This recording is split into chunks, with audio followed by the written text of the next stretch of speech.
Kia ora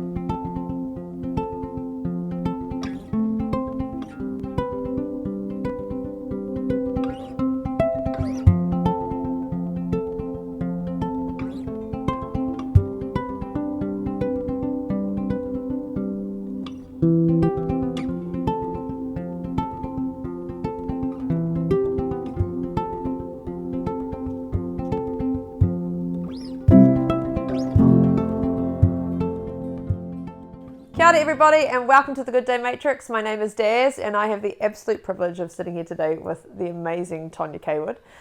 She probably doesn't realise it, but she is quite my role model for many things, and one is for being unapologetic about being a portfolio person and doing a few things at the same time and finding energy from each of those things to then go and put it into the next.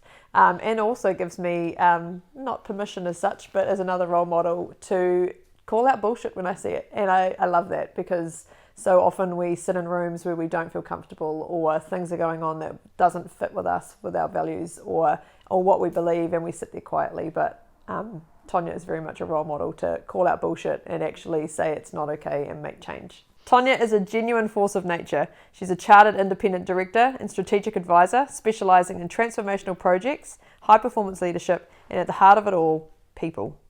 She has experience in marketing, brand, communications, sports management, strategy, facilitation, and project leadership. Tonia is the director of Pro-ject and the co-founder of the company you keep, and she's just someone I'm incredibly proud to know. So thank you so much for your time today. Wow, thanks, Daz. It's very generous. I thoroughly encourage everybody to go and learn more about you because I don't feel that did any justice to you at all. So go and find her on LinkedIn and check out all the amazing things and projects that she's done. That was the most amazing explanation of Pro-ject, like how that came about and all the ways you can use it. It's so you to a T. I love it.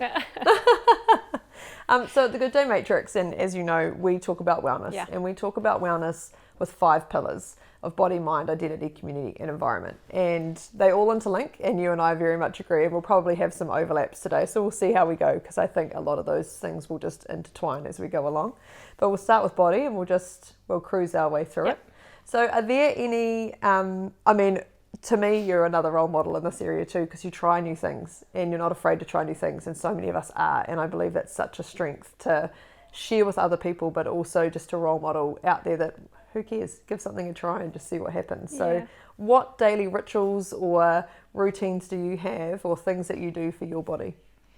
It's interesting when you say you're not scared to try new things. Says who? I'm always nervous to go somewhere new or something, or explore something that I haven't done before. So I just want to smash that straight away because it's okay to have that and be like that. And that's actually also a part of, I guess, the excitement of doing something. But just to bring that to life, I went to visit friends in kōrero, just south of New Plymouth a couple of months ago.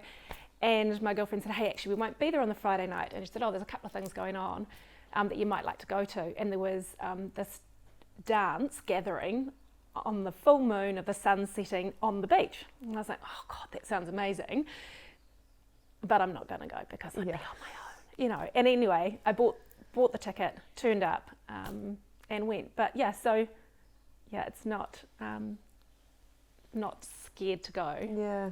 But just had, I was like, God, actually, we're a speck of dust on a spinning ball of dust. Who's judging? I realise it's just me. So the rituals, and it's funny because I think when I read the question originally, it was, what could you not do without? Yeah. And I think if I answer the question now, all of them. But I love to do with them. Yeah. But if you had have asked me that probably last year when I felt like I was, and probably more so even the year before when I felt like I was in the thick of the storm, I basically had a spreadsheet of mandatory things that I had to do in a day to be well. Yeah. So I would wake up, I would meditate, I would have a positive mind frame affirmation for the day. I'd go outside and I'd ground, and then I'd do a breath work. Then I'd get upstairs and I'd make my celery juice. So there was this schedule of wellness, which on reflection I can laugh at now, but at the time I was efforting to have this goodness and this wellness and this like tick, tick, tick, try everything. And that's that trying everything, right? So now I can kind of go without all of them, but I love going with them. And the things that I love is breath work. Yeah.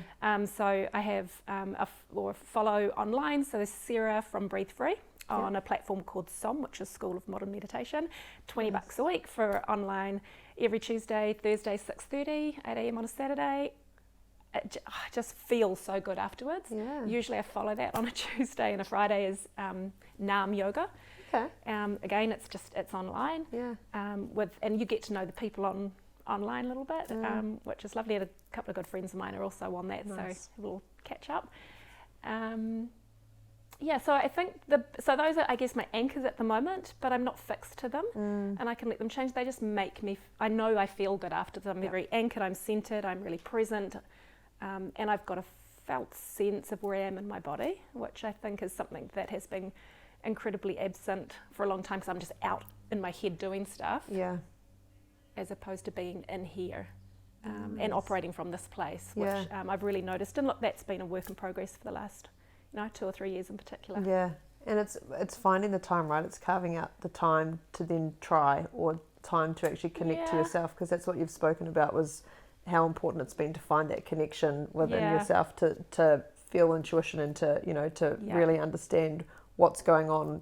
Sort of head, heart, gut stuff almost, right? In those situations. But when we're running from task to task to task, we don't actually have the time to even know completely what absent. would work. Yeah. And I think it's that, again, it's the language. It's like carving out the time, making the time, or just be in the time. Just wake to that and create it for yourself. And if it's, getting up, and I used to be dictated to by a schedule as well, of getting up and, getting Lily, my daughter, off to school, getting to meetings, just hurry up, get in the car, hurry up, get to the school, hurry up, get to there. So I've been in that, and I know it. I don't have that relentless schedule anymore. But if I had have known what I know now back then, I would have been able to have been more in my schedule than at my schedule. Yes. If that makes sense. And I could have just woken up a little bit earlier. And when I look back, I think maybe I did do those things. I used to get up and get on the rowing machine, for that 30 minutes before I get up and get breakfast organised and get in the car and get to the machine, so everything. So there's just that shift, and I think it's just more the being than the doing. I love that. I think B is probably going to be our theme for today's talk somehow. So your schedules have changed, but on what, classes is a tough day or a busy day, how do you be? I guess, how do you actually connect in and do the things then that will make you feel good? Because, I'm the first to say, getting up early, like that's what I do at the moment. I get up early to ride my bike, because I know I won't get home tonight from Tauranga till 9:30, 10:15. And it's not going to be conducive to then get on my bike and then warm down and then have a shower, and clear my mind. So how do you do those things? So this is the thing, it's micro moments. It's if you can, the morning I love because it sets your tone for the day. But if I miss it, so it's like, so what now? But you can bring that back at any moment in your day. It can be a micro moment where you go to put your hand on the door handle to walk, or get into the car, or walk into the home, or into the meeting, and you can just come back in. And the most effective, the most impactful, I'm a bit of a science geek at heart, so the most impactful thing on our physiology and the state change, it's free, it's accessible, and in fact we can't live without it, as our breath.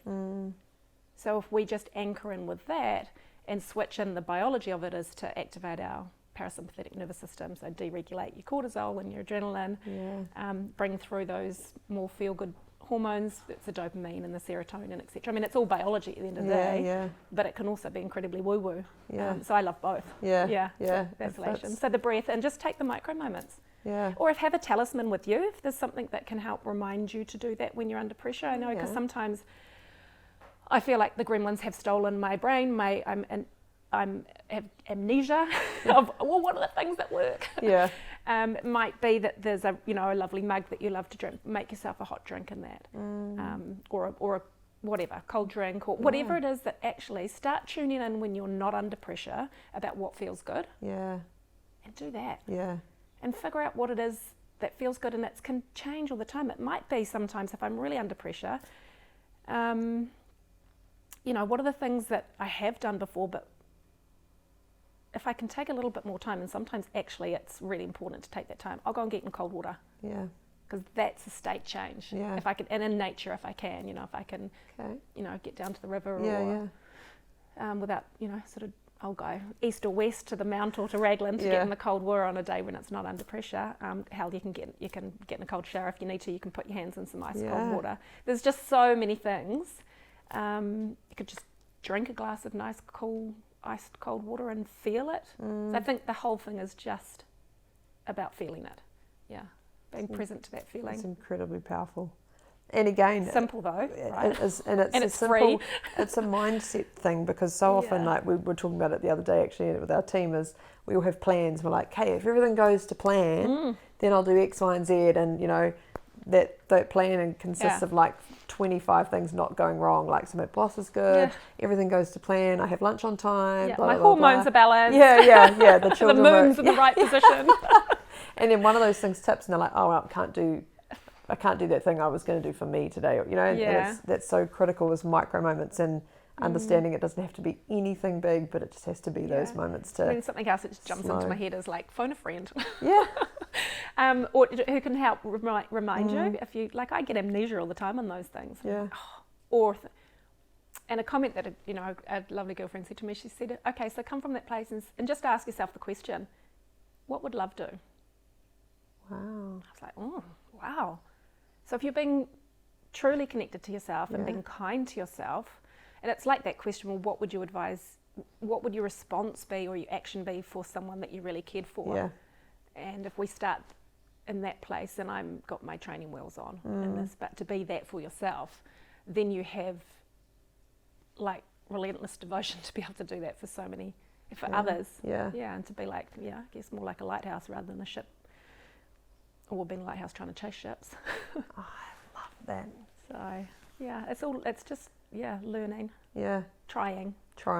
And being scared and trying anyway. Yeah. Feel the fear. Or nervous. I feel like David Galbraith is sitting here somewhere. Yeah, circling, like, brag a DJ. At any moment. Yeah, pathway of courage. Yeah. But, he's so true. Yeah. Yeah. And there's a lot that I love my conversations with DG, and you talk about calling people to bullshit, on their bullshit. He is the master of that. Yeah. He is 100%. I think that's actually literally one of his courses that he does, or like things on his website, is that he'll call out your bullshit. Like 10 minutes a day. And that really works and had an effect when actually you then, by osmosis, call yourself out on your own bullshit. Yeah. That's so true. Because, again, we're contracting out if we're waiting for someone else to do it for us. We stand on the shoulders of, the giants to be able to learn these things, for sure. And then it's our responsibility, actually, to do that. And then to help share that learning with others. We did a online wellness panel late last year, and DG was on it, but Sheree Kaka was on it. One of the women's sevens. And Olympic gold medalist sevens, actually, I'm not going to just say that. And they all had to pull a word out each that was their most powerful word, and David's I knew was going to be katsumonu, and he said it, I just knew that was coming, but she goes, it's bullshit. And she goes, and actually David, and she talks to him through because we were all online, actually it was you that called that of me years ago, because she was having excuse after excuse, and he was just like, I call bullshit. Yeah. And she was like, whoa. And she said, I actually had to unpack that and go, I've got excuse after excuse. And I had to now, and she said, now I can call myself out on my bullshit and go, actually. What story am I telling myself?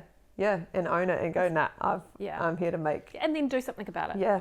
Yeah. And that's cool to own it, but not attached. And again, it's that with kindness. Yeah. There'd be a time when I'd do that and I'd just be like, oh my God, like, the shame, the guilt of whatever that behaviour was, or that attitude, or like, oh my God, I was so failing because I had that mindset, or I was like, are you really going to beat up someone like that? And so why that, and that's still for me, it's work in progress. Yeah. But, at least I'm aware of it. The self-awareness is like the awareness is the key. Yeah. So we'll move into mind. Yeah. And I feel like we've already dealt with some of the feelings of peace and relaxed and how you're doing that. And I think it's those micro moments that'll be really powerful. But how do you, under stress or overwhelm in those situations, what are your coping mechanisms there? So if you're in a boardroom and things are starting to feel like, I was saying it last week, I felt like I was the camel in a desert lying flat and there were too many straws and the back was broken like a week ago and no one was coming to help. Yeah. So what are your coping strategies or mechanisms for those situations? I'm just going to go straight back to the breath. Yeah. So, and that's the anchor or the tool to bring presence back. So often when that happens, you've gone into that fight flight. The sympathetic nervous system is firing, so you've got cortisol, adrenaline, fight. Like actually at the end of the day, it's actually just biology. Yeah. So you've triggered into a fight flight. So that's to run, to fight, or to hide, right? Freeze, Fast. fight, or flight. Yeah. And in a meeting, that's not called of you. In a meeting, you're called to have critical thought and to give your opinion and to do that in a respectful way, and to be mindful and listening to who else is in a meeting. So you have to understand that you get there, that's where you're in, because all of a sudden, and if someone's that's triggered something that you maybe disagree with or has offended you, there's just so many things that are going on in that moment. And I guess the first thing I go to is my breath, to be able to get myself into a state change back into the parasympathetic nervous system. So it's lowering those the chemicals which are screaming for space in my brain. And if I can get, the breath will help me get to that and felt sense. So I often will think, be where my feet are. I think it was Gilbert Anoka that I learnt that from, just that comment, because it was be where your feet are, which is the presence. Sometimes I'll just try and feel the soles of my feet. Be really aware of what's happening with the physicality of my body, like where is the tension come? Is it in my jaw? Is it in my gut? Am I holding my breath? So the breath allows me to do that. You're deregulating that sympathetic nervous system, you're activating your parasympathetic nervous system, and that turns on the learning and hearing and thinking centers in your brain. Yeah. And God, I could have this, the actual correct biology of this, and I'd need to go and, reread my psychology papers and my biology papers, but it's all there. Yeah. And then you can set, and then I'll check with myself, where is this reaction coming from? And what intention is my reaction coming from? Is it to defend? Is it to protect? Is it out of fear? Yeah.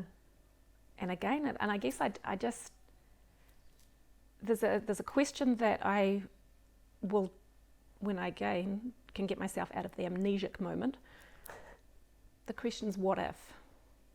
So if I'm sitting in a meeting and I'm triggered or that overwhelm, come back physically, that allows me to then mentally operate in the most optimized way that I can, that serves the purpose or serves to the greatest good of that moment. So that's all you can do is like, what is there that can serve me to the greatest, that I'm therefore serving to this moment. So if it's in a heated discussion or a debate, or am I presenting, what does this moment call of me? Yeah. And how can I honour that? Because it's my privilege and my responsibility to honour that moment. So it's shifting it from being about me. So all those things kind of happen very quickly, synchronistically. Yeah. And I've only really understood that now as I work much more deeply with people to understand. I've had to go through that process of like the self-inquiry. Yeah. And that sort of, God, been quite addicted to persona development and understanding to enable myself to be able to be of value to somebody else in that leadership's, developments, or in human being space. That's incredibly powerful to be that self-aware. Like I did some work with Tara Lorigan. She was my business mentor when I first started out a few years ago, doing all of this mad wellness stuff. And that was one thing she said to me was every morning, wake up, put your feet on the ground beside the bed, and list off just for 30 seconds to a minute. And originally it was to write it so that I could trust the words that I was putting out. But what strengths do I need to bring today? So if you've got a big board meeting, or if you know you're making big decisions, or you know it's going to be hectic because 5 million people are in 5 million different places and you've got to get to each and be your best, is pull the strengths that you need that day. So I may not actually need problem solving. I might need patience or negotiation or whatever those things are, but actually say them out loud or write them down, so that when you do need to call on them quickly in those moments, a little bit more at the top they're higher up the list, top of the Rolodex. To pull. No, that's been a really powerful thing to, particularly on a day I know I'm going to be like, either changing hats quite a lot, or just that there are, meeting after meeting, we've got to make decisions. It's been one of the most powerful things to put me from a strength-based approach in those moments instead of going, ugh, and panicking. Yeah, so it's that anticipation, isn't it? But not in a calamity way. Like, well, which trauma's going to come at me now? And I guess what I've learned from that too, so I like that. So I like it, and what I like about that is that you've prepared yourself. What I don't like about that is that you've then boxed yourself into saying, I need to be these things today. You've got no idea what your day's actually really going to throw at you. So we get all prepared for this conflict resolution. Well, in fact, the other person's done some sort of simmering, and it can be approached in different. So you've armoured yourself up for preparing for something, which actually you've created and manifested the situation in the story, as opposed to what I think the art of it is, and is a spectrum. So know that we, and especially in leadership roles, but for everybody, and when I say leadership, I don't mean in defined titles. I just mean in anybody that has the care and the will to be as good as they can be today for others and help others to be that too, reach potential and all those other good things. But unleash potential. What's DG? Unleashing greatness. Unleashing greatness. Is that it's actually all a spectrum, and the art is to identify where I am at this moment, where my defaults are, which is what people would like to attach themselves to be a definition. Like, this is where I love personality modelling, like a Myers-Briggs or anything like that, because it draws into your awareness to reflect on yourself. What I hate about them is that people then cop out because they go, I'm an ENTP, that's just the way I am. And I'm like, bullshit. Amen. Okay, so all of us are required to be able to operate along the spectrum, and that's our work as humans. So I'm empathetic. Great. When it calls for an empathy in the situation, ooze it. When the situation calls for you to have some boundaries or some disciplines to protect your own energy because your tank's empty because you've been so in your strength as an empath, who's that serving? So it's the spectrum. So. I love that. I'm going to say that from now on. We did it for netball actually, and so it's the red, green, yellow. And so everyone goes, great, everyone on the red hat, and you guys are. And again, it's they'll go, but I'm a red. I'm like, no, like bullshit. Bullshit. It's cop out. Cool. That's your default. Great. Now exercise and expand your ability to be red, green, purple, orange, yellow, and mix it all in at once. And I think I only really learnt that because we do those exercises, and over the years I've done them in different roles, and then taken a much more educative approach to understanding about them and how they were developed. And actually, if the background of Myers-Briggs, and Sasha Coburn, my business partner in leadership, opened my eyes to this. It was and I'm probably going to get it wrong now, but it was developed as a way to choose who was in what best position to go on a job in the war. Like, they're just so not. Oh, wow. And they're being developed, and so great. They're great when they're useful for reflection tools, but when they don't serve you, park it, because we can't addict ourselves to being defined into categories. And I think that's, we've been shown that a lot over the last 2 years, that we want to define ourselves or find it really useful and self-justifying to define other people in other categories, or ourselves as a certain category. It's I've been reading Brené Brown's Atlas of the Heart, and that's what she talks about with dehumanization and things like that. Is so much easier for us to hate from afar is the first thing, or have judgment on anybody if we've not actually allowed a closeness to understand. But the more we can be apart, then the more we can treat them as less than, or not even attempt to try to understand. And I think that's it's just all interconnected in there, that we need to get people in front of others and just understanding as much as we possibly can. And you know what, even before then, if someone is coming, and we all do it, if you're coming from a position that's at someone, put a big fucking mirror up. Because what is it that's in you that you're disliking or wishing that wasn't in you, that's against those people or that comment or that situation or that, so boom. Kicking in the ass, humbling. That's what is it that's in here that's with the war stuff that you spoke about, that's how she links all of the dehumanization. At the end of the day, it comes down to so whether it was the Nazis, or they all depicted the person they hated as something that other people hate. i.e. rats, cockroaches, anything like that, that's how they'd use their language to get other people, because we feel a genuine disgust when you hear there's a rat, you're like, ugh, or cockroach, yuck, like, and that's how they actually start to get these movements going of hate. There's a whole We could spectrum unpack we all could of go this. on Yeah, there. yeah. Yeah, but if we're critically thinking about that and we are taking the time to understand who and what we are and operating from a sense of, authenticity, but actually it's just who the fuck am I, and where am I at this moment, and what's really true for me in this, and what of this is that I thought it was true, but actually it's a story. If we start there, then we can dissolve a whole lot of stuff. Yeah. We'll move into identity. And so we've, you and I talked about sort of different stages and seasons of life, and you're currently doing one at the moment where your daughter's finished school and navigating now sort of who am I and what do I need and what does this look like. So tell us, I guess, what that feels like, and how are you changing things to ensure that it's serving you at this time? And I'm sure there are going to be so many tidbits out of this that will help other women also with these different changes. Yeah, so I feel like we've kind of moved through the eye of that moment. So it was more probably towards the middle, moving into the last quarter of last year. It was like, this must be quite different. So single mum, one daughter, so the two of us for most of our lives, and going into okay, there won't be someone else in this household. Yeah, but actually it was a pretty soft landing, and it still is. I mean, Lily is still at home, so she was looking at either being away at university or not, but as it's turned out, she is here. We both live actually really quite independently, off going and doing our things. Yeah. And I do actually really love her company. But when I look back, I go, well, actually, I was always going off and doing things.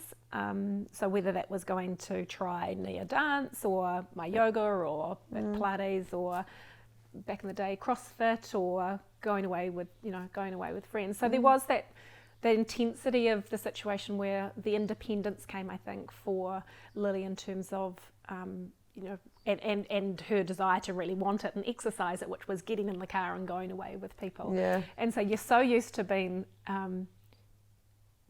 here to provide the home and the sanctuary, and she was a high performance athlete at the time too, so you were also here to provide the copious amounts of kumara and broccoli and making sure that there was, when they come home exhausted because they are at school all day, they are training twice a day and trying to work as well, part-time work to put petrol in the car and things. Yeah.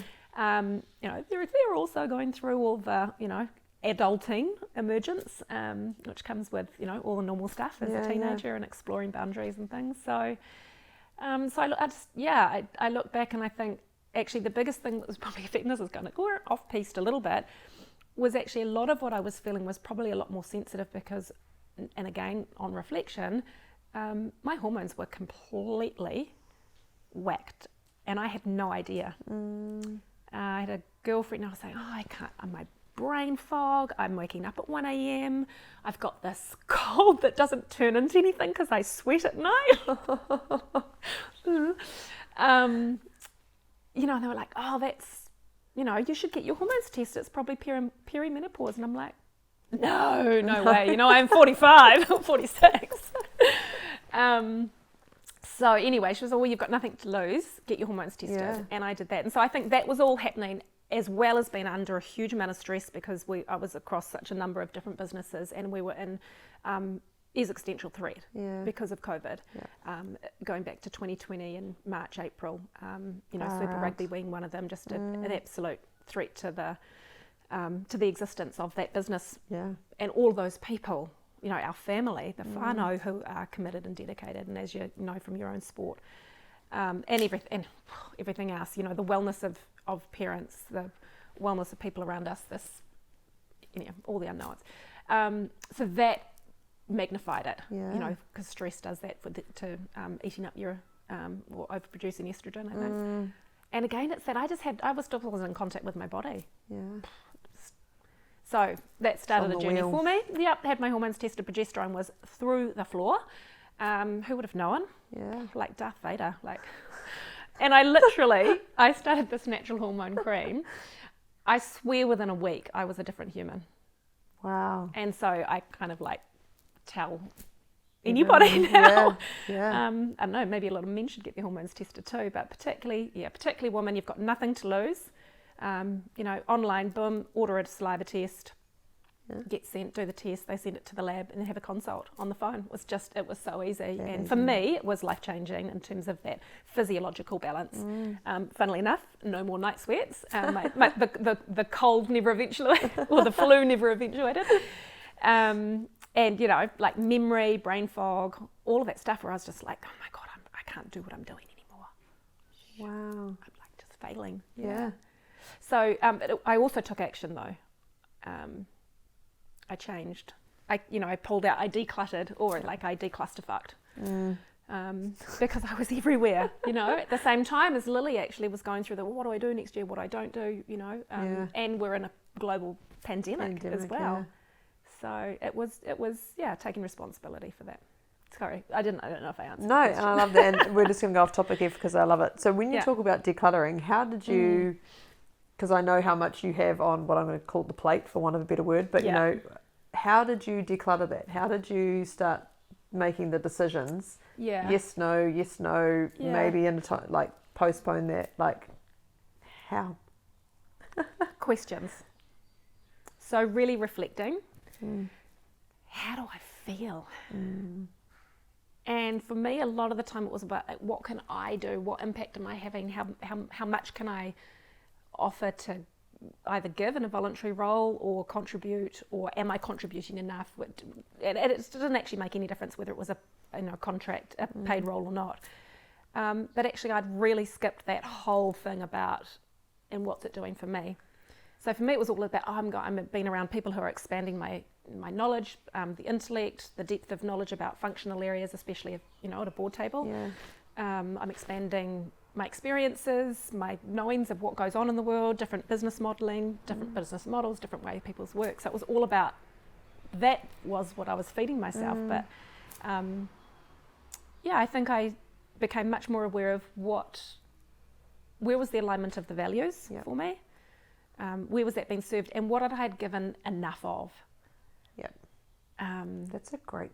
Where had I given enough and contributed? And again, it's that, what's the intention behind this? Yeah. Am I serving? Am I engaged here? And where's that intention to do that coming from? Is it from a place of feeling that I have to contribute to feel worthiness?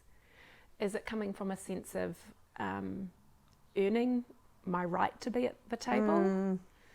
So. Yeah, I think that's where I started, was to say, where does the intention come in my willingness and want to be here and have these things on my, on the plate and the portfolio? And then where was it feeding me in all sorts of different ways, and what brings me joy? And that doesn't mean that you don't need to work hard or contribute or put the mahi in, but it was, what brings me joy? And I think I'd skip that whole class. Yeah. Just keep the what next. The expected of myself, and probably what is fed to us. Yes. The expected progression of, you've gone from mentee to mentor to director to aspiring director to a director to chair to who cares? Yeah. What am I contributing, and what's being contributed back? I guess. Yeah. But the biggest thing was, what was the intention underlying it? Yeah. And so when I was, could be really honest about that. Okay, so if I step down from this role, what's my biggest fear? And that usually revealed it if I wasn't really clear about it. These are going to be some of the most powerful questions when I watch this back later, and I probably need to watch it back myself.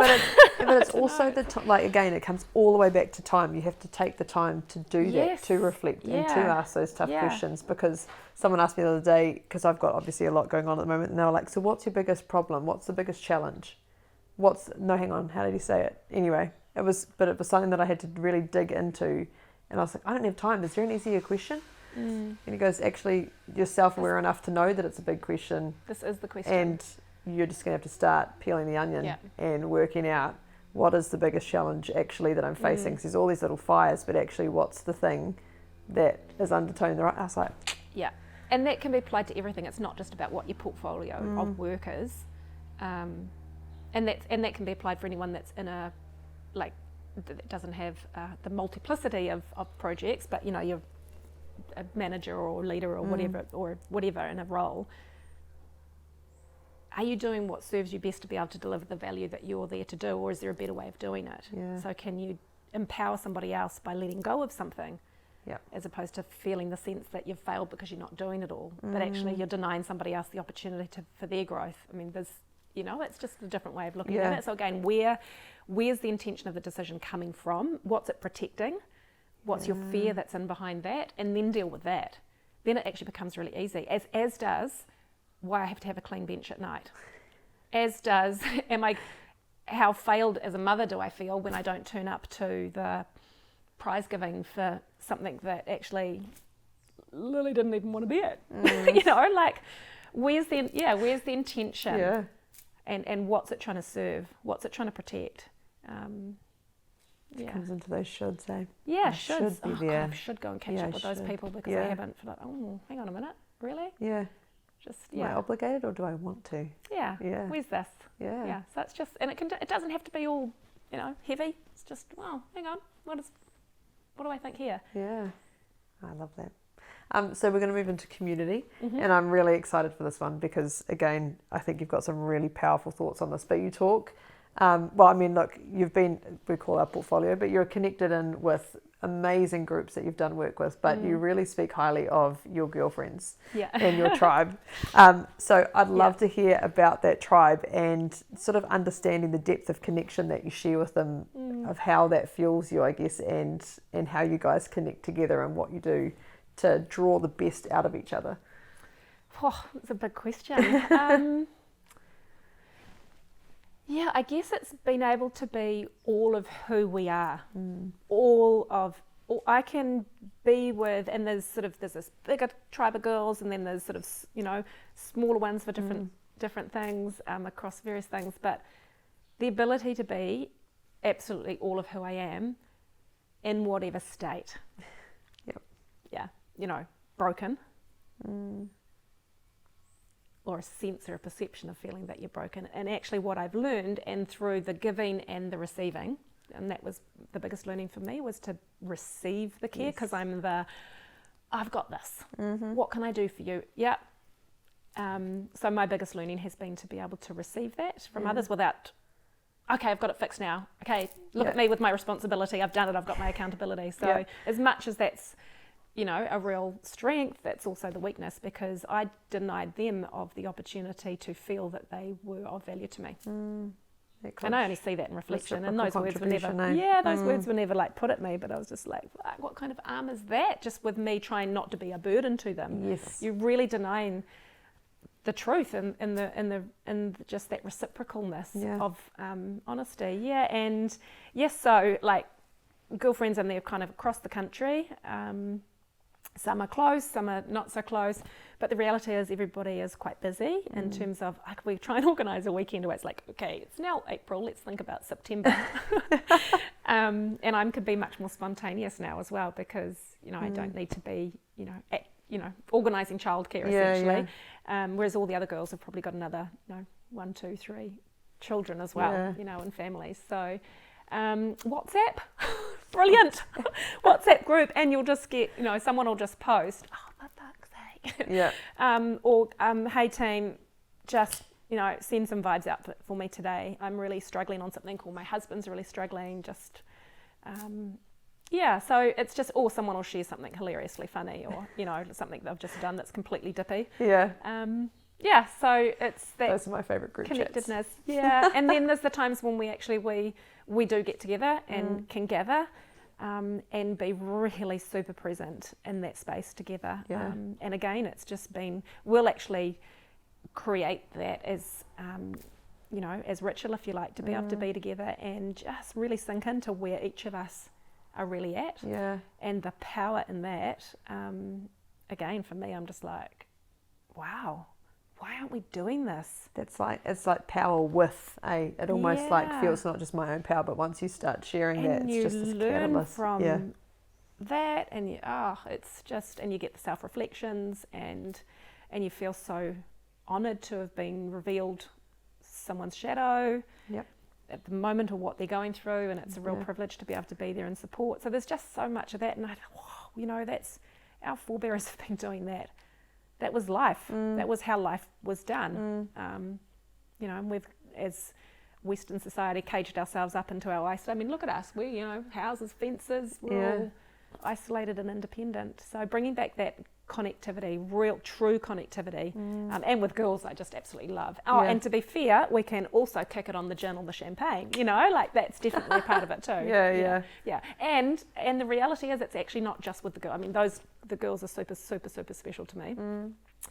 But it's actually broadening that into having those relationships with people, whomever and however. And I've got a great bunch of mates, guys as well, that we dive into those sorts of conversations and support, and I love that. That's so cool. And I think it all comes down to trust. Like at the end of the day, they know they're safe to talk to you about anything and everything, and you're not, it's just a safe and trusted place regardless of what's being shared.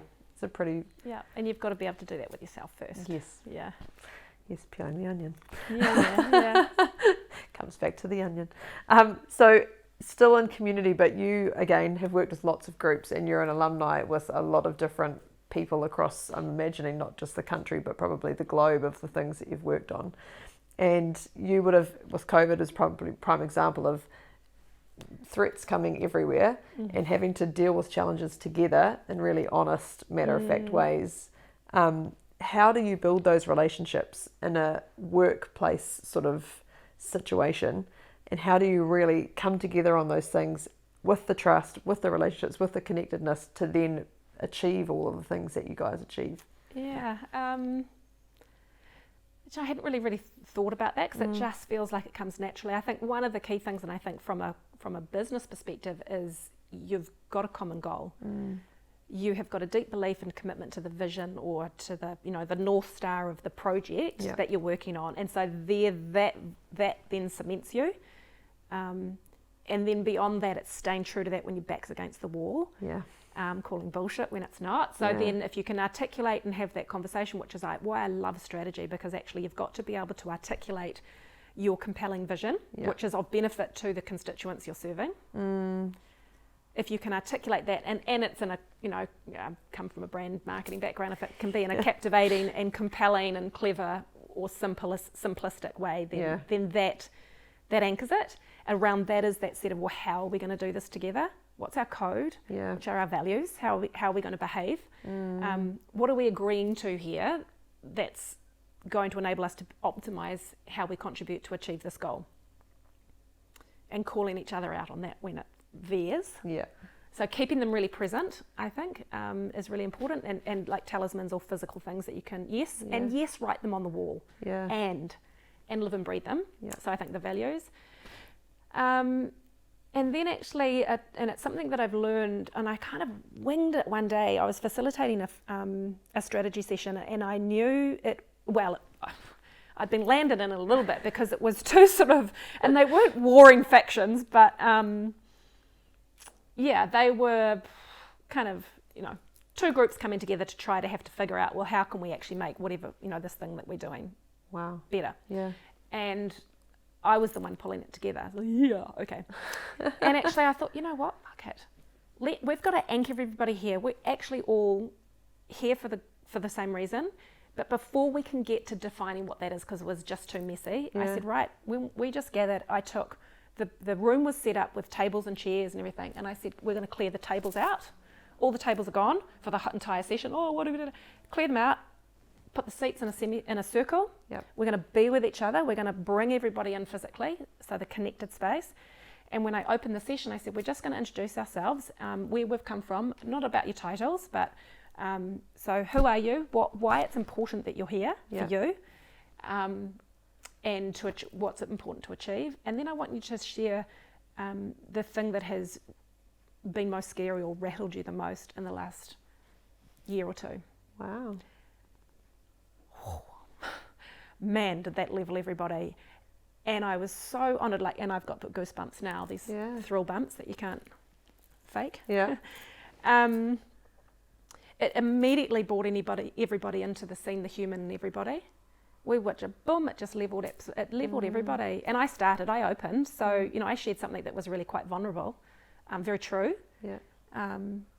And I'd asked a couple of people just to prepare. I'd said, I'm going to ask you this, just when they'd arrived, I said, I'm going to ask you this question. So if you could just have a wee moment to think about it, because I'm going to ask you to speak first, just so that, I could get the flow going.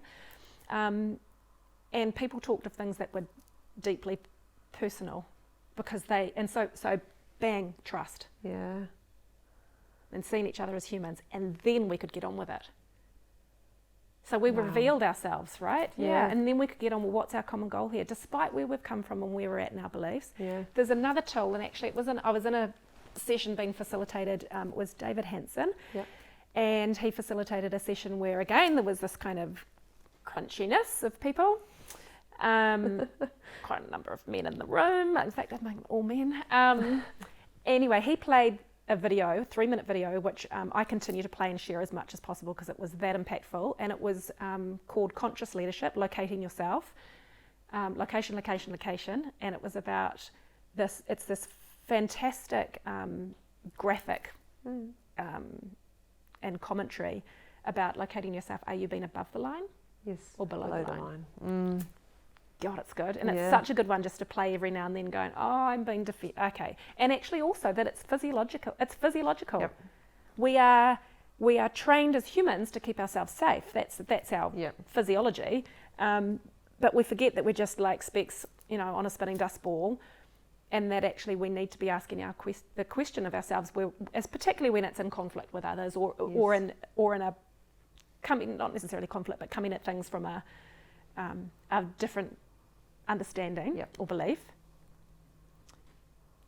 So there's the connection, there's the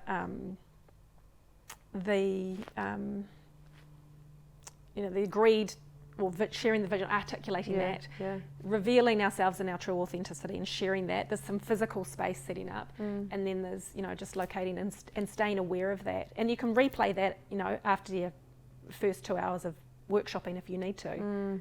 Where am I? Where am I on that? And then the question that I love when we get into a state, what if that's right? Yeah. And it's like, I don't know. Yeah. but this is your articular. What is it? Reticular activating system just looks. Someone says yellow cars. Like all you're going to look for is yellow cars to armor up your view. What if? Yeah. So humility. Yeah. And it's above and below the line. We do it a lot with netball as well, but willingness to learn. And keeping the biology enables you to keep your learning centres open. Yeah. Again, it's just biology. Yeah. We're not clever. We'll move into environment. And in there we talk about so many things. It could be your physical environment, it could be home, it could be work, it can be sustainability, and it can be the environment that we create around ourselves. And I think I would do a total disservice if we didn't deal with that today with you. Your business is literally called The Company You Keep, and that's totally about the environment you're creating around yourself, what you're putting out and what you're also letting into your space. Yep. And also, I think we'll talk about actually sustainable environments and micro movements as well, but we'll start with the environment that you create around yourself. So tell us about how you declutter the energy around you to really hone in where you need to in order to create the spaces that you're trying to create. Look, I think it again comes down to having the awareness turned on for yourself to understand where am I at, how am I feeling, and what feels good in this moment or in this situation or on this day or this with what I've got coming up this week. And so therefore, where will I engage, or where is it best for me not to be engaging in that? So it's not black and white. There might be some areas that, you do an audit and you say, okay, my energy, this is no longer aligned to my value set. Yeah. I get that because I know that when I'm in that space or that environment, my physiology is telling me that. So you switch on your awareness to know your heart rate's up, or you're not breathing properly, or your jaw's a bit tighter, or you're a bit angsty with them on, not just on a one-off situation, but so it's that conversation we were talking about before about, where is my value that I'm contributing, and am I making a difference? And that in return, because it's reciprocal, then the more I can give. So there's that aspect to it. And I think that actually just washes across everything. That's with friendships or with shoulds for, whether it's events or functions or social activities or the fitness regime. I used to, again, it's like, I'm unlearning a whole lot of this stuff. It wasn't that long ago that I was going to CrossFit 5, if not 6 times a week, thrashing myself because, if you're going to be here, then you might as well work hard. And I come from a phys ed background. That's and it's that whole mentality, if I'm going to be here, then I need to be efforting. And there's a nuance to that, which is I'm evidencing, I guess, more from an experiential point of view, is doing a lot more in the space of, and I was doing Pilates to fix my neck, but that slowed me down. But to be, and I've always done yoga, but it's being, I've got to stretch further, I've got more downward dog to do, I can touch my toes more, my knees are straighter. So, fuck. You call that downward dog? This is downward dog. That's downward dog. Right, I've got this next, everything was push. And it was allowing myself to trust myself and not enough to know I'm not feeling right. I'm not feeling good. So why don't we try something different? What if I didn't push, I softened? And it comes down to the B, doesn't it? And do you know how much easier that is? How much less torturous that is? And that is starting to flow across my entire life. Just allow. It doesn't mean that I sit on the couch and buy out. But actually, I'm still at the stage where I need to actually sit on the couch and buy out. That's because that's not my default. So that's still quite an uncomfortable position for me to be. Is something you'd ask me, what does a lazy day look like? Lazy trigger. So how do I feel? And what is going to serve me, and therefore my ability to serve others in this. And so if I need to declutter, awesome, make those decisions. And choose some people that you trust to have those conversations with to help you work through that if it's helpful. I think that, again, I've done all of that. You're supposed to figure all that stuff out on your own. No way. No. Engage with people that and it can be a different person for all different aspects. Have those conversations. And that also empowers them, because in everything, any mentee or mentor, they're just meant. It's not an E or an or. It's like there's always the equality, the exchange, that integration of both. So 100%. We talked to David. So I'd sent you your questions, and then obviously we didn't get to do yours at the time. We've seen David again since, and when I said to him lazy day, he goes, "Oh, trigger." Oh, really? Exactly the same. And he said, I don't see it as a lazy day, I see it as a recovery day. And I was like, that's brilliant. Just change the language. Just a shift. And so now we don't do that anymore, but you've still got the old ones. And so now we talk about a recovery day, because it's the same with sport, and you've been in sport management, so you know what I'm talking about. We talk about RPEs, so those perceived rates of exertion.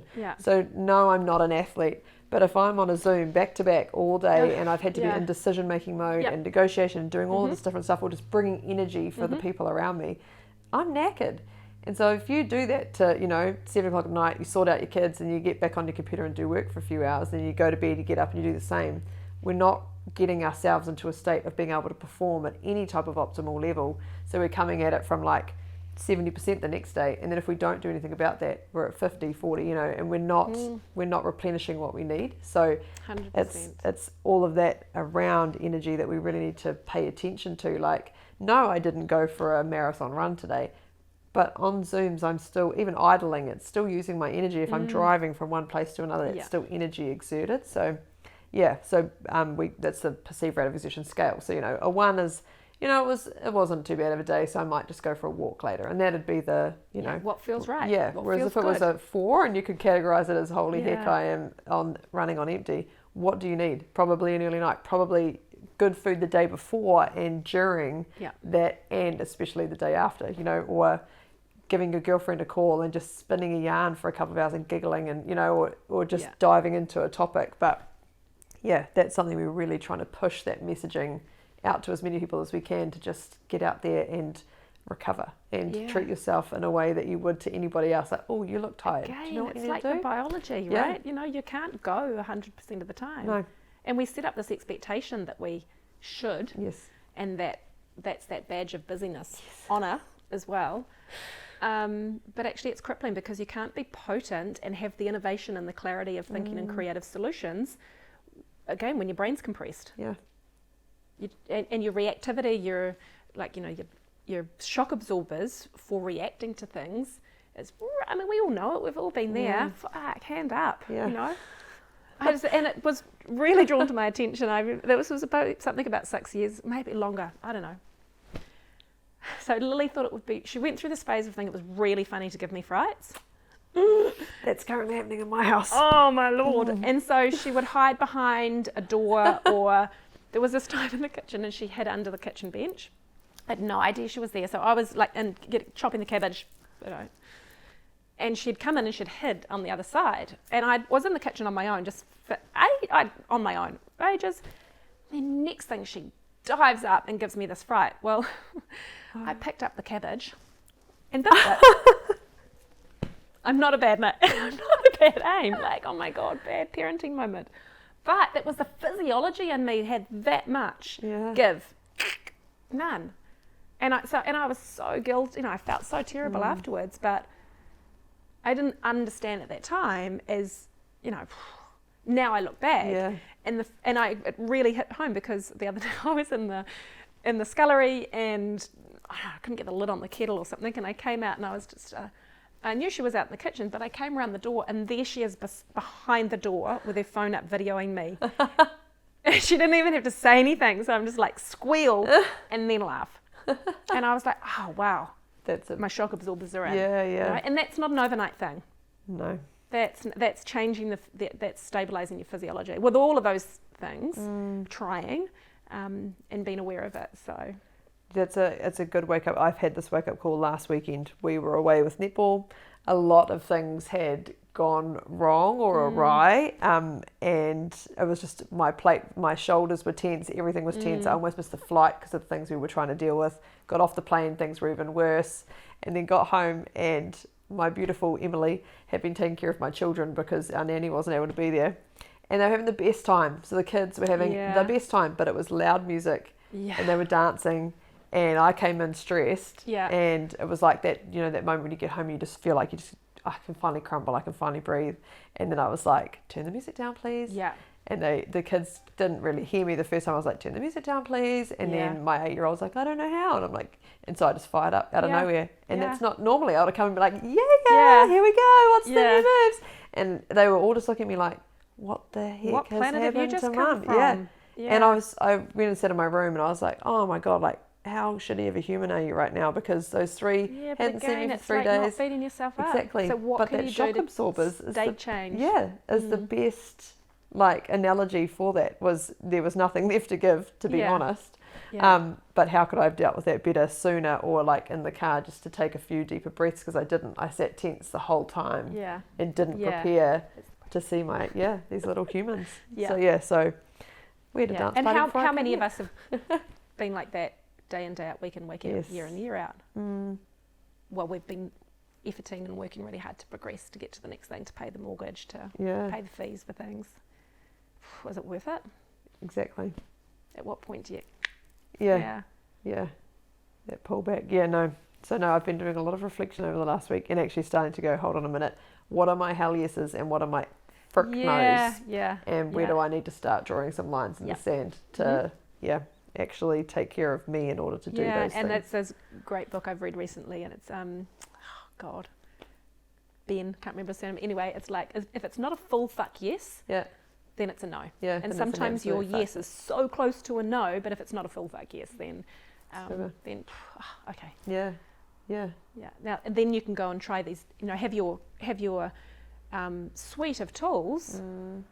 And it's different for everybody, but that's why when you're well and you've got your buoyancy, it's your responsibility to understand what are the things that can help support you when then everything gets a bit compressed. And you can go to those and you can come out of it in a much less torturous on yourself and others, and a bit of a swifter way. No, it's incredibly, I think that's one of the most powerful messages of like the last few years that has been coming out more and more. If it's not 100% yes, and I'm guilty of not doing that because it's the shoulds and the they've asked Again, me, so I it's that checking. better. Where's the intention of the decision coming from? Is it to protect? Is it to defend? You know, where's it coming from? And what would love do? I love that. What would love do? What would love do? What would love do? Incredibly powerful. Which moves us just into our last bit of the sustainability question. I guess you've been talking, well, when we talked about those micro movements or those micro things that we're doing in order to sort of create or to contribute to sustainability. And though they, you know, people hold you pretty accountable when you say, I live sustainably, and if you make a mistake, if you get a takeaway cup because you weren't prepared and you don't have your you know, glass one, that people really haul you over the coals for that. But talk to us about sort of those micro actions that you're taking and how, I don't know, that perspective shift has happened for you to do those things. Yeah, so I think for me it's a slow burn and a slow build, but they're really sort of set foundations. So as a general sense, I don't like toxicity, and so those things tend to not come in and out of the home. In fact, so cleaning products, for instance, I use cleaning cloths and water and a little bit of elbow grease, as opposed to, you know, chemicals that you breathe and add to you know, all the build-up of the chemicals that are all around us. So then something else that was really easy for me to do was because I've used to, for a lot of my life, I've lived in rurally, so we've always had animals that would love all the scraps of, you know, like the food, especially, you know, from a greenery point of view especially, but now I'm living in town, and it was, you know, $50 for a compost bin, and that just means that all of that waste isn't going into landfill. So that was kind of an easy. It probably feeds a rat or worms, so that's all good. Yes, I think it's, and incrementally and then a friend had started a company called Good Change, and so I tried her dishcloth. Well, who knew that a bamboo dishcloth would make such a difference in your life? I have got a huge, as you can see, stainless steel bench tops, and, you know, kind of one wipe and there's no streaks, and I was like, oh, cool. And the other thing is you just then tear them up and pop them in the compost. So I guess it just becomes a bit more mindful of that. There was a stage where when we were all a bit more fluid with our movements, I would bus to Auckland, but I think that for me actually came more from a sense of preserving my energy, and I could work. So I could, instead of losing 4 hours in that day, I could work for the 2 hours on the bus going up and enjoy the ride, and so you preserved your energy. And I guess that contributed also to reducing my footprint in ways like that. So I guess it's just holding it lightly and just being aware, and listen. I probably look and understand what others are doing. All my skincare has gone completely natural. Again, just being much more aware of any of the toxicity that my body has to try and flush or deal with. So but also I don't hold myself to ransom if it's not, you know, I'm not trading on a must do, but I'm learning and doing more. And I just, you know, actually it's, to me the biggest thing is pollution, and consumerism. Conscious. And so I have, and I guess they even, glass containers that don't, that are just reused. And all the things. It's that once you know better, really do better sort of stuff. But it's also giving yourself the break to, if I make a mistake, or if, you know, if it doesn't happen consistently all the time, it's okay. I'm like hashtag dinosaur, because on documents I still love, if it's a bigger document, I'll still love to print it, because I'm kind of quite kinesthetic, and my notes are so, and I've got an iPad, and yes, I can write notes on it, but then it's not visual for me, and I want to pick it back up and look at it and hold it and feel it, and, you know, that sort of thing. So I'm my highlighters. I'm like, tell you, highlighter pens, my notes. I'm exactly the same, and I get. I suppose it is the hashtag dinosaur, but it's my old schoolness. Like, I'm an 80s baby, and we're paper I'm right people. With that. Right, I have some quick fire questions for you. All right, here we go. 3 things that made you smile today. You. I love sunrises.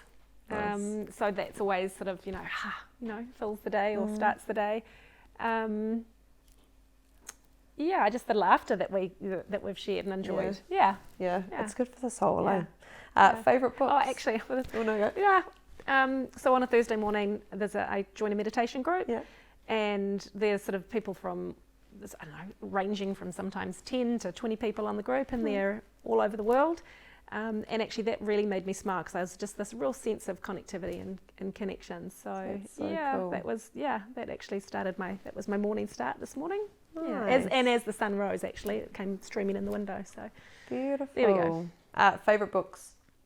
Usually the one I'm reading, because so I'm reading and tapping back into Second Mountain, Dan Brooks, which is a really interesting read.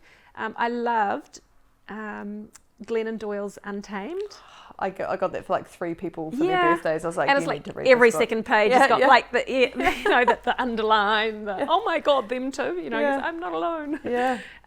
So loved Untamed. And there's a little wee book called The 4 Agreements.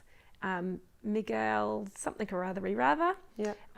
And it's be impeccable with your word, never assume, do your best, and another one, The 4 Agreements. And it's kind of basic, good for humanity operating principles. Basic values. Clearly I'm skipping the goodness of one at the moment, but I'll remember that. One will come to you at 2 o'clock in the morning. Done. Like Des. Yeah. 3 favourite smells. So it's so funny when hot shoeing on horses. So the smell of the blacksmith with putting the moulded shoe on the horse's hoof, and for those that are unaccustomed, it will sound feral. It's just the most, it just reminds me, I've ridden most of my life and rode a lot when I was younger, and hot shoeing the ponies or horses is just a smell that it's incredibly unique. There is no harm done to animals. No. But it's so that smells just weird but good.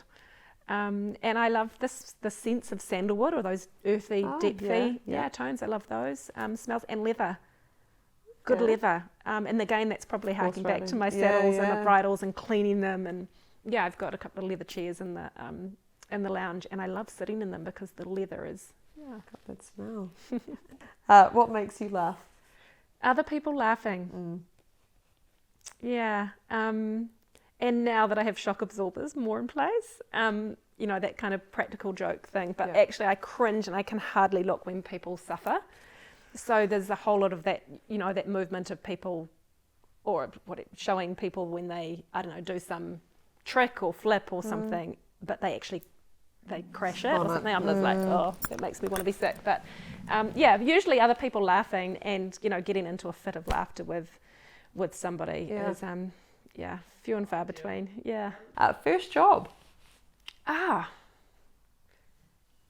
was probably mucking out stables at the stables next door. There was a breeding stud, Pinkaro stud, and so I think that was probably my first. I probably had jobs before that. It's a very grounding first job. Especially at 5:30, whatever. Just going over and I also worked in an army surplus store in retail, and I was so fascinated, and I would read a lot of books around the World War I and II, and so I worked in the army surplus store and wore the army jacket. I was going to say that would be my it heaven. just felt like a place to be. I don't know, weird, but I would have thoroughly enjoyed that. Give me camo pants any day. I'm happy as Larry. Give me lots of pockets. 3 things. Oh, hang on. No. Go to pick me up songs. And again, this is currently there's a song called The Power of Now, Alexis someone. It's just this beautiful song that can just really anchor and center me in. And I love I Want to Dance with Somebody. Nice. Bit of Whitney. Nice. And usually anything like All Night Long with Lionel Richie. Nice. So just some good old. 3 things you're grateful for today. My health and vitality. I think just how blessed are we, and I've got some friends that are battling with some health, and I just want to pick it up and take it away from them. But it's the journey. So so my health, I'm very blessed to have good health, and my family, hugely supported by my mum and dad, and to be in family with Lily.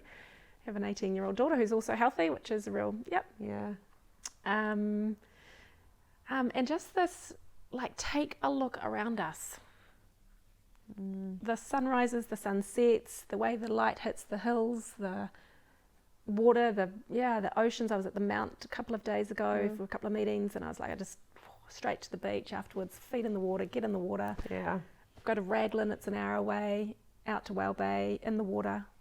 Yeah, so, it's all around us. Yeah. Yeah. And actually paying attention in those moments to connect. Yeah. Hobbies.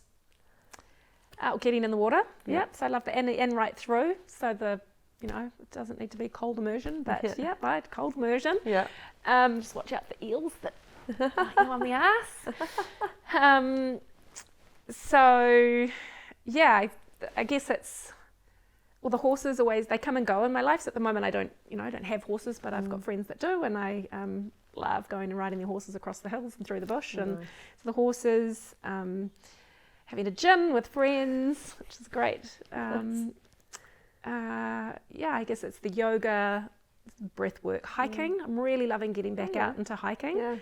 Yeah, and going different places. Absolutely love that. Getting to the beach.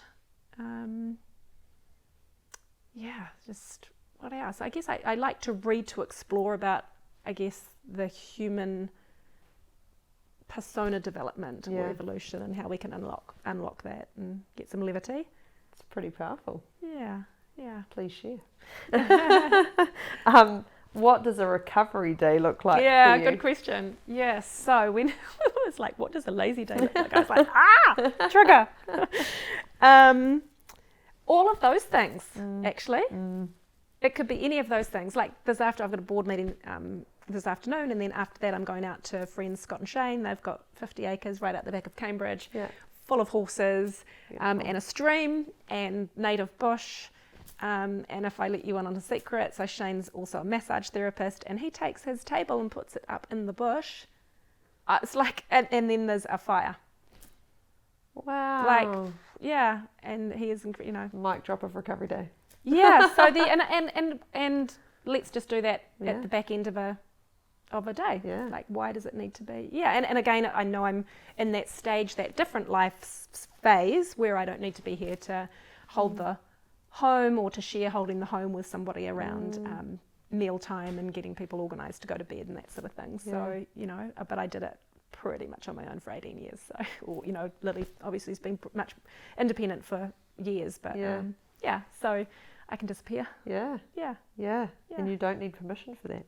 You do. It takes a while to get used to that. Yeah. To be honest, I felt quite guilty, even like, I should, but it was more, again, it's like, where's that coming from? Oh, okay. Qualities you love about yourself? The emergence of just being me, I think, and with that, therefore, I guess it's that curiosity, the willingness to be able to inquire, and if you're going to do that, then it comes with the courage to call yourself out. And then I guess the connectivity, to be able to do that with and around and for others. Powerful. I love that you didn't even hesitate. So many people go, could we skip this question? Like, no, we can sit here. We'll just sit in next. It's a real, Kiwis, we're terrible at it for going, no, nothing. Yeah, well, I see me recoiling when you're introducing me. I'm like, no, Daz, don't do that bit. Just skip the intro. Let's just start. So no, I just think that, and that's calling myself to be, if I'm encouraging others to be that, then I have to be at peace with doing that myself. Yep. Well, thank you so much for having us in your home today. You're welcome. I can't wait to share this with people, and I know watching it that you'll already have had a notepad, I'm sure, and be on your 6th or 7th page of notes, because it's incredibly powerful things what you've shared, and so much of what other people can go and try and get curious about, to start connecting in with themselves and start learning more about what feels right, what doesn't, and why. So thank you so much for your time today. You're welcome. I mean, it was really powerful to have that reflection. So to be able to go, what do I think about that? It's, so thank you for that opportunity, Daz. Just cool to be a part of. I just admire what you're doing and how you're sharing that and making it so accessible for everybody, and if you like, the normalisation of actually this is a conversation that's really, really important for us all in whatever manner that might be, and different things will trigger for different people or land resonate. And it's really important that we're having these conversations all the time. All the time. All the time. Thank you so much. So thank you for watching, and we'll see you next time. Ka kite.